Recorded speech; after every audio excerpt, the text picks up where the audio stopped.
Welcome into Conversations with Paul Brown. Welcome to our Valentine's edition. We have a unique couple who are going to share their story with us, a little love story, and a lot of barbecue stories.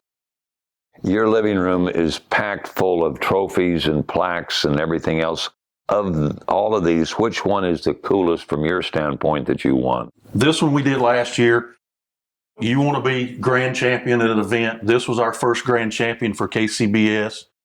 It was in Maryville, Tennessee. Each category, the best you can get is a 180.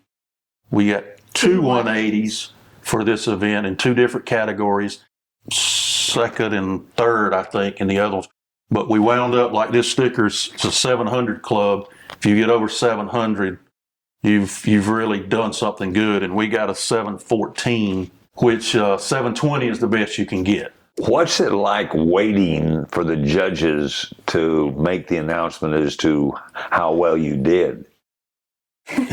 Well, the funny thing is, my Fitbit, we were sitting there and we've gotten several calls. Well, my Fitbit said, "You are hitting zone minutes." I haven't moved, but my heart was pounding so much it said I was in zone minutes. So it's kind of exciting. And then when they announced that you all won. It was great. Not only because we won together, because I don't do all the cooking. She helps, she does it, she has her responsibilities. I have my responsibilities. We know what has to be done. She knows what I'm doing at any time. I know what she's doing. I mean, it's not just a one-person thing. We both do it together. It's a team. And it is. I did one event without her years ago. And that was the most miserable event. Had a friend came, helped me out. Nothing went right. When I turned around to get something that's normally there, it wasn't there. It just didn't work. And I said, I'll never do another event without you. I mean, it just didn't work. We just worked good together. Yeah. Tell me how you all met. Andrew, what do you remember about that day so many years ago? It was a long time ago. We actually met in church. I had started going to church with a friend, and we met there at the church. What do you remember about it, Vivi? I remember him coming to the church with his friend, and I really didn't like him. He was just the typical redheaded boy, but he grew on me. Do you remember your first date? Yes, Ken's Pizza in Easley. What do you remember about it, Andrew? Not a whole lot, to be honest. It's a long time ago. It was a long time ago, but had to kind of beg her parents to let us go because she was 14. And so they weren't real crazy about letting her go with someone they didn't know. And I can understand that. Because you were a lot older than she was. No, I wasn't. I was only 2 years older. And I was driving, and I don't think they liked that very much. But they agreed, and we've been together now for almost, counting that, which was 19. It's over 40 years. Almost 40 years, a little over 40 years. Over 40 years together. We've been married for 38. And then eventually, did you go to her folks and say, look, I want to take this to another level? I did. I told them that I was going to ask her to marry me, and we were going to get married. And we did, and moved into a little small single-wide trailer on the farm that I grew up on here in Piercetown. When you got married, what job were you doing? I was working at what was then Fluid Controls in Easley, which is now Danfoss. And you were working? I didn't work because I didn't have a car, but then I got a job at Christ Church with their Mother's Morning Out program in Greenville, and I rode to work with his mother 2 days a week. So that kind of worked out? Yes. All right.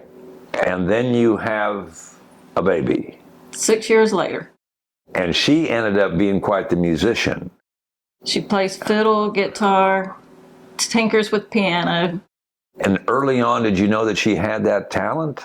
I knew she had some kind of talent because she was she was a mess. Was she really? She was. For a while, you were in the Piercetown Fire Department. Yes, In fact, sir. you were the chief for a while. Yes, sir. And what jobs do you now do?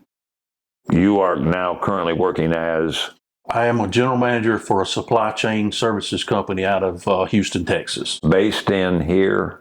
My office is in Anderson. Okay. And you, I work at Bosch. Been there for almost 35 years. just down the road. Just down the road. Tell me how you all got involved in barbecue. Vivi decided she's seen an ad in the paper, In the Williamson in the Journal, Williamson Journal, of all things. yeah, for a judging class for the South Carolina Barbecue Association. It was a new barbecue association that was getting started. And she brought it in and said, hey, what did you think about this? Why don't you go take this class and start judging barbecue? I said, okay, I'll go take the class, but I wasn't real excited about it. Always enjoyed cooking, but, I said, what the heck, I'll go see what it's all about. And went and took the class. Well, then I started judging. I judged a ton of barbecue competitions throughout South Carolina.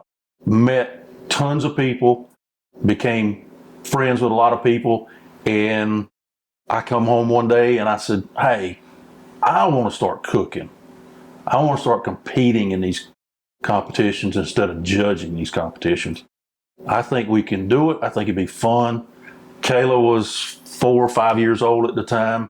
I said it'd be great for us. It's a weekend thing, Friday, Saturday events. We can go as a family.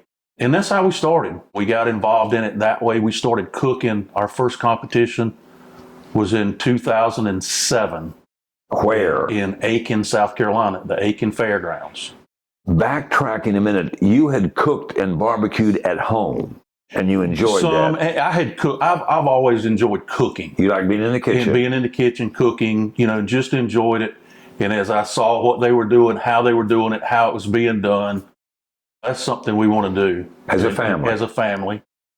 We started looking for a cooker, had to have something to cook on. And at that time, it was mostly whole hog. It wasn't just butts and ribs and stuff like that. It was whole hog. And so we found a guy in Panopolis, South Carolina, down next to Summerville, that built cookers. John Haney with Alvaron Cookers. Went down and talked to him, and he actually graduated from Clemson, went into business for himself building cookers, went down and said, hey, we want a cooker. And we had met him because he competed. And he said, well, what do you want? And I said, well, I kind of want this, and I kind of want that. And he grabbed out a scratch pad and drew out a cooker and said, is this it? And I said, that's perfect. And he built us a cooker, a pull behind to cook whole hog on. And our first event when we went to Aiken, South Carolina, we laugh about it and, said we kind of looked like the Beverly Hillbillies when we left. We had a Ford Explorer with a trailer behind it. The trailer was packed up with as much stuff as we could get on it. The Ford Explorer was full with as much stuff as we could get in it. Vivi and I in the front seat, and just barely enough room for Kayla to get in the back seat. And we lit out to Aiken, South Carolina. Your first one in Aiken with a whole hog. How'd y'all do? It wasn't whole hog in Aiken. That was whole shoulders, which that was the only event I had ever seen that cooked whole shoulders. And we had to cook a whole case of shoulders. One of the most memorable events we ever did, I don't even remember where we placed, but a storm came in that night, blew tents away, blew fire. It was miserable. And we went a few more miles, and she said, if we're going to do this, we probably need to get a motorhome. And I said, yeah, you're probably right. So we come home, and the next week she found us a motorhome. We bought a motorhome, and that's the way we started traveling. So it actually worked out great because we were able to take the motorhome. We were able to sleep, had a bathroom in it and shower, and it worked out really good for us then,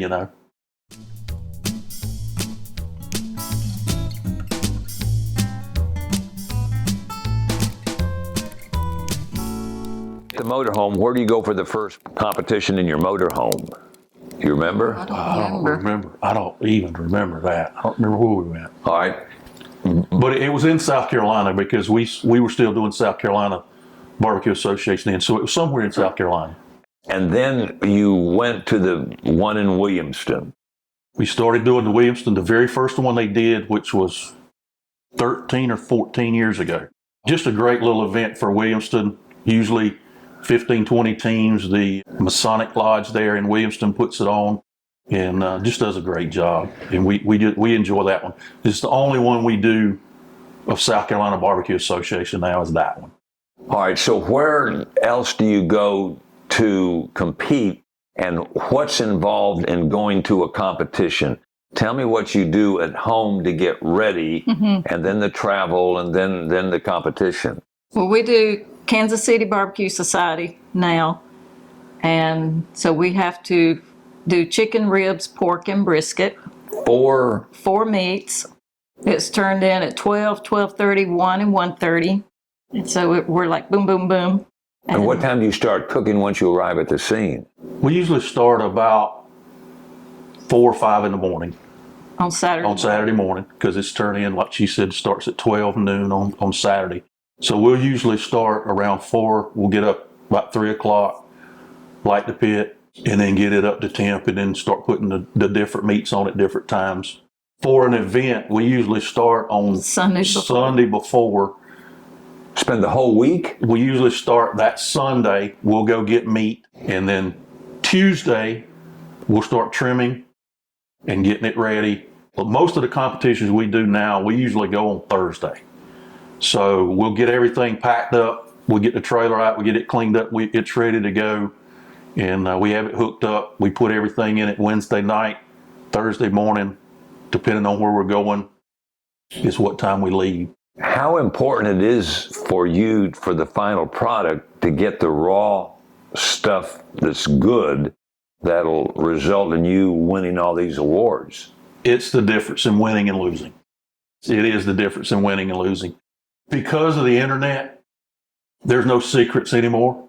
You can go online and you can find all the products out there, what everybody's doing. Everybody's doing cooking classes now. Everybody's posting everything on the internet. You can go out and see it. Not many people make their own rubs and sauces anymore because there's so many commercial sauces out there. There's so many teams now that are putting their sauces and rubs on the market. Everybody's buying it. And then you're buying 2 or 3 different kinds of sauces, 2 or 3 different kinds of rubs, mixing it to make it and call it your own. And then, like I said, the meat, if you're not using the Wagyu, there's different places you can get it from. Briskets, you're probably not going to consistently score. And that's the big thing right now is consistency. You've got to hit the marks every time because there's so many people doing it now. Most of the events we do now, there's anywhere from 30 to 100 teams.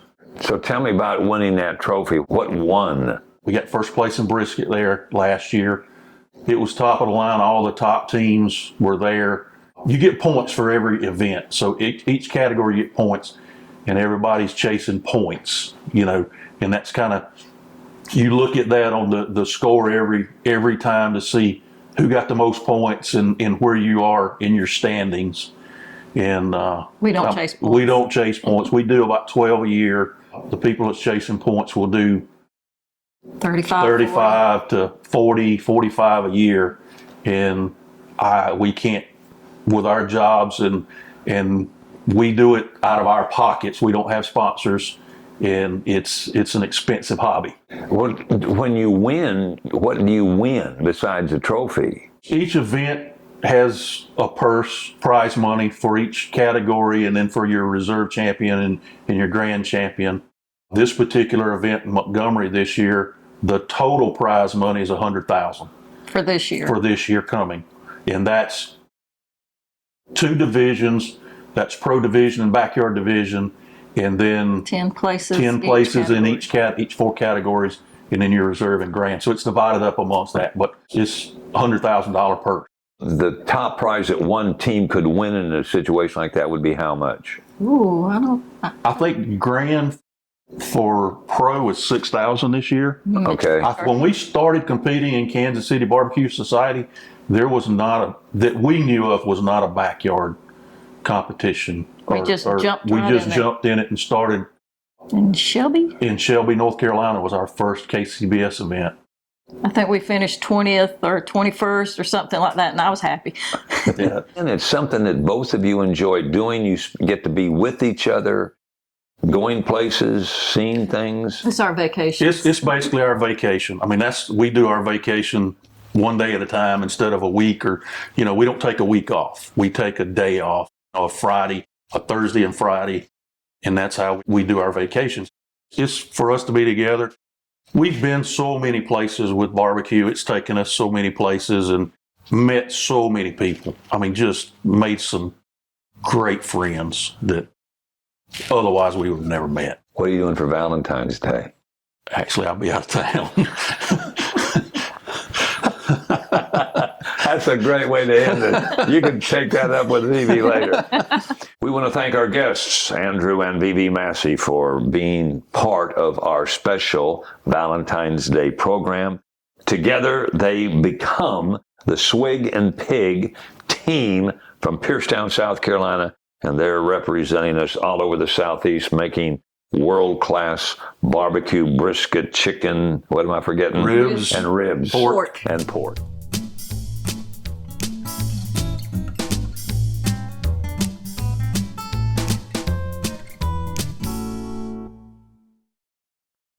Brought to you by the folks at Anderson County.